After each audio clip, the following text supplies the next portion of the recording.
మా లక్కీ గాడు చూడండి ఎలా చూస్తున్నాడో వాళ్ళ దగ్గరే ఏలాడుతూ. మా పింకి తల్లి తేజుగాడు స్కూల్కి వెళ్తున్నారని దాని కోపం కోపం కాదండి. చూడండి దాని సాక్సులు పట్టుకొని ఎలా పీకుతున్నాడో. పొద్దున్నే మా పింకి తల్లి సాక్స్ తీసుకొని పరుగెత్తుతున్నాడండి. ఎక్కడ సాక్సులు వేసుకొని స్కూల్కి వెళ్ళిపోతుందా అని దాని బాధ. అయ్యో ఎక్కడికే వెళ్తున్నారు అన్నట్టు చూస్తుంది, అరుస్తుందండి మా పింకి తల్లిని. లక్కీ గారిని దాటి స్కూల్కి వెళ్ళలేక మా పింకీ మళ్ళీ వెనక్కి వచ్చి దాన్ని ముద్దు చేస్తుందండి.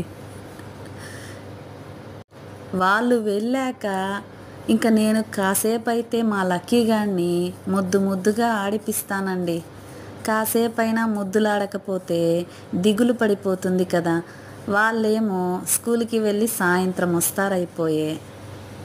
డైలీ క్యారేజీ టైంకి క్యారేజీ ఇస్తున్నాడండి మా ఆయన 11-11:30 అప్పుడు. ఇంకా ఎందుకులే పొద్దున్నే పెట్టేస్తాను ఏదో ఒకటి, వెళ్ళిపోతారు. స్కూల్కి వెళ్ళే పిల్లలకి మనం టెన్షన్ పెట్టకూడదు కదా, క్యారేజీ ఉందో లేదో కింద అని ఎదురు చూస్తారు. స్కూల్లో కింద పెట్టేసి వెళ్ళాలండి. ఇంకా ఉందో లేదో ఈరోజైతే ఇంకా క్యారేజీ పెట్టేసే పంపించానండి.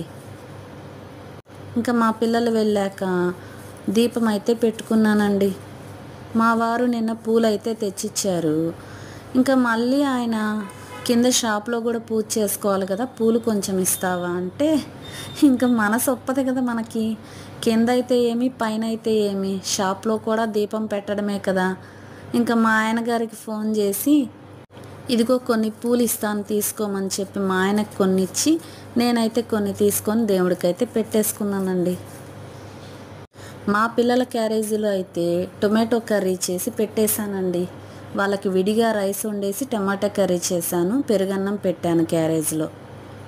ఇంకా వాళ్ళు వెళ్ళాక మా వారికి నాకు అయితే రైస్ కాస్త పెట్టేశాను పొయ్యి మీద. ఇక క్యాబేజీ కర్రీ అయితే చేస్తున్నానండి. అందరికీ ఒకసారి అంటే కుదరదు కదా. పొద్దున్నే వాళ్ళకైతే క్యారేజీ విడిగా చేస్తాను.